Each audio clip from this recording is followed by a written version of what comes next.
These are the signs that God picks out in people. And so everybody making impact, I can assure you, it's not luck. Everybody you see making impact, there is something they know and they are engaging. And you can write this down if you want. One of those things is sacrifice. Abel was the one that first revealed to us that the way you impress a spirit is not primarily by talking, but by sacrifice. You cannot interact with a spirit, you cannot please a spirit except as you navigate the paths of sacrifice. And if you study not just the Spirit of God, every spirit there is, their love language is sacrifice. If you don't understand the way of sacrifice, you cannot impress a spirit, you cannot be used of a spirit, and you cannot be relevant as far as that spirit is concerned. But this is the problem of many Christians and leaders in particular. When we are walking with God, because we have not been thoroughly discipled, we think walking with God is about meeting our personal needs, pleasing our desires.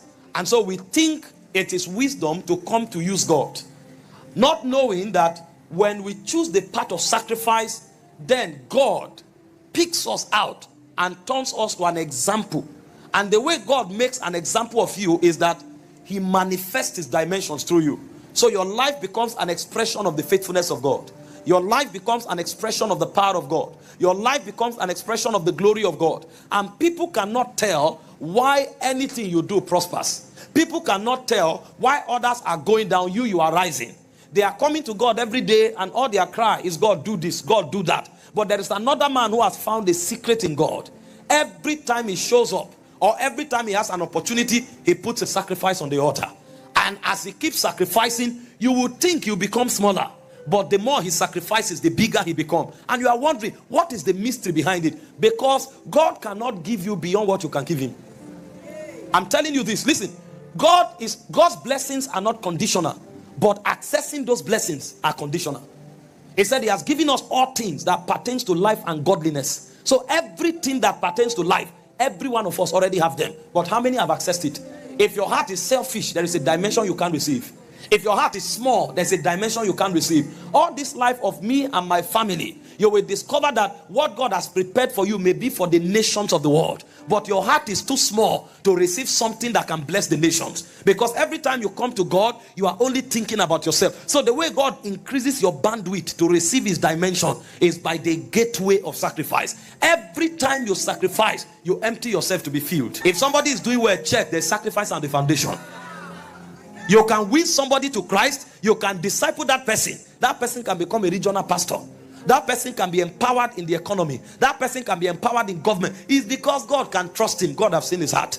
Everything he has is on the altar of sacrifice. And when God finds such people, he pumps more grace. He releases more authority. He releases more power. Because that is how you impress a spirit.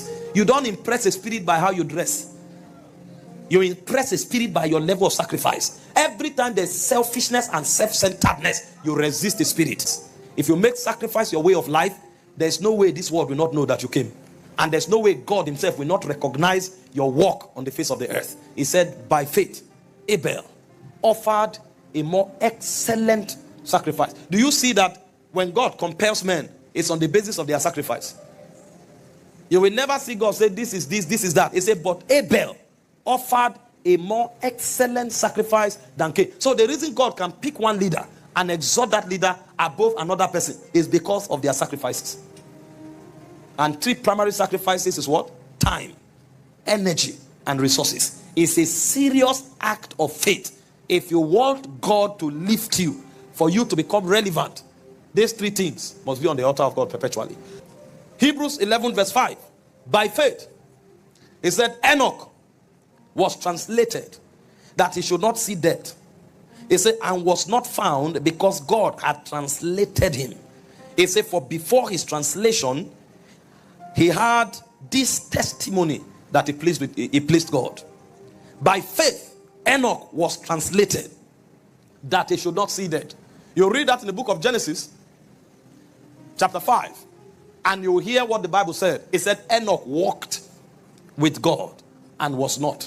He said, for God took him. So the second thing we learn from the fathers, and these are the heavy molecules of life. Unfortunately, many don't know these things. So people spend time on things that don't make them mighty.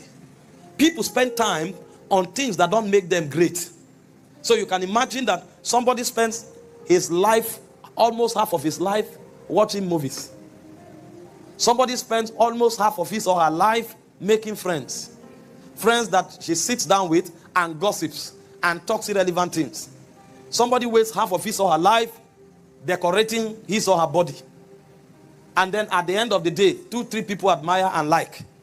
There's nothing wrong in looking excellent. I'm not looking too bad myself. But this is not what life is about. You must know what to spend your life on, so that you are relevant with God, with men, and with your nation. And these are some of the things the Bible is revealing to us. It said Enoch walked with God and was not. It said for God took him. So the second thing that the fathers found is what I call the way of intimacy. That spirits are interested in men that pay attention to them. Spirits are interested in men that prioritize them. And so when a man wants to be great by the power of a spirit, that man must pay attention to that spirit. You see why herbalists are in the forest? It's a sign of attentiveness. And why they are yet there. Most of them don't have addresses. They don't have billboards anywhere. But people look for them into the heart of the forest. Because when a man pays attention to a spirit, he must become indispensable. It is not by being around that you are important. You become relevant by the dimensions of a spirit that is conferred upon you. But you see, spirits will not confer their dimensions on you except as they know you pay attention to them. Hear what the Bible says in Isaiah chapter 41 from verse 28. See, these spirits are deliberate. Isaiah 40 verse 28. Help me quickly. Let me show you some things. You will see the mysteries of life. It said, have you not known? It said, have you not heard that the everlasting God fainted not? Even the creator of the ends of the earth fainted not, nor is weary. It said his understanding is unsearchable. Go to the next verse. It said he giveth power to the weak, and to those who have no might he increaseth strength. You read this scripture and quote it. It's not for everybody. Read down. You will see the people he gives power to. In verse 30. He said, even the youth is now giving you a contrast. He has shown you already that God does not faint. He has shown you already that God cannot be weary. Then he showed you a second thing, that there are a group of people that he increased their strength and he giveth power to. And he's trying to now show you in verse 30 why you must be part of the group that he empowers. He said, just in case you think if I'm a youth, or you think if I'm a man, I have some advantages. He's showing you the futility of natural advantages. He said, even the youth shall faint and be weary, and the young men shall utterly fall. Do you see the three contrasts here? He said, number one, God does not faint. God is not weary. Number two, he said there are a group of people that God empowers and increases strength. And he said, number three, you must insist to be part of those groups in case you think your natural advantage is an advantage. He said the youth is the best of men, because the strength, the glory of the youth is his strength. So he said, even the youth shall faint, and the young man that thinks he's strong, he said he shall utterly fall. But here is the balance. He said, they that wait upon the Lord, he said they mount up with wings like the eagles. He said when they run, they are not weary. When they walk, they don't faint. So the group of people that God empowers, the group of people that God increases strength, are those that wait upon the Lord. And he said when they wait upon the Lord, he doesn't just increase them to a level. If you notice verse 28 and verse 31, the parameters are the same. God does not grow weary. God does not faint. He said those that wait upon the Lord, they too will not grow weary. They too will not faint. So God imparts unto them the same excellency that he represents. So a point comes when you see these people, they are exactly like the God that they worship. That's the level of honor. That's the level of glory God imparts on them. But for that to happen, they must pay attention to God. They must wait upon the Lord. They must prioritize God. So it was Enoch that showed us this, that for a man to become like God, to operate like God, he must prioritize intimacy. No wonder the Bible said, because he walked with God, he said God took him. Because a point came that Enoch became so much like God that this dimension could no longer keep him. So there was a dimension of intimacy Enoch got into that he became so much like God that it would be impossible for him to walk among men. So God had to take him out of the realms of men. But the secret is in walking with God. But see our generation. Even the man who says he's a leader, the man who says he's a pastor, he doesn't have time for God. Even when he's going for fellowship, he stands up 5 minutes and says, Father, thank you for today. Lord, I know your mercy. I know you will help us. He carries one verse of scripture. He's running. Yes, John 3:16. For God so loved the world. And he gets there. And then he comes and says nothing. And God is looking at him. Do you know the spirit you are dealing with? Do you know the honor that has been conferred upon you? Do you know what it means to stand to represent me? I give you the right. You know what it means? See, we are natural men. That's our problem. And he said, the natural man receiveth not the things of the Spirit of God, neither can he know them, because they are spiritually discerned. Enoch taught us that one of the greatest things a man should do is to pay attention to God, is to walk with God, is to give time to God, is to stay with God. There is something he does to you. He changes your versions. He upgrades you. And it doesn't just upgrade you to your best, he upgrades you to his realm. Because I can assure you that as touching God's plan, your best is not good enough. So God does not upgrade you to your best, he upgrades you to his realm. That's why Paul speaking in 1 Corinthians 11:1, he said, be ye followers of me, as I am the follower of Christ. John was speaking in 1 John 4:17, he said, as he is, so are we in this world. All of these apostles knew this. And the reason they knew this is because they found it in the life of Enoch. That Enoch taught us that if a man walks with God, the first thing God does is that God makes that man become experientially like himself. And when a man becomes like God, he can operate like God. So the power is no longer a prayer point. The favor is no longer a prayer point. The wisdom is no longer a prayer point. The glory is no longer a prayer point. Because as he is, so are you. So everything God operates in, you begin to operate in it naturally. How can your fellowship be small? How can you remain 10? How can you remain 20? If Jesus was handling that fellowship, are they going to be 10? If you are translated and transfigured, then the same result Jesus will command, those same results will begin to command. That's why Jesus speaking in John 14:12, he said, they that believe in me, he said, the works that I do, they shall do also. He said, and greater works shall ye do. But why are we struggling? Because we are not waiting. Why are we struggling? We are not walking with God. This thing is not about memorizing 2-3 scriptures and quoting. It's about walking with God. So that when you come, God comes. When you leave, God leaves. When you are there, God is there. You become an embodiment of God, like an ambassador of heaven. You bring God's presence to people. This is what the elders knew.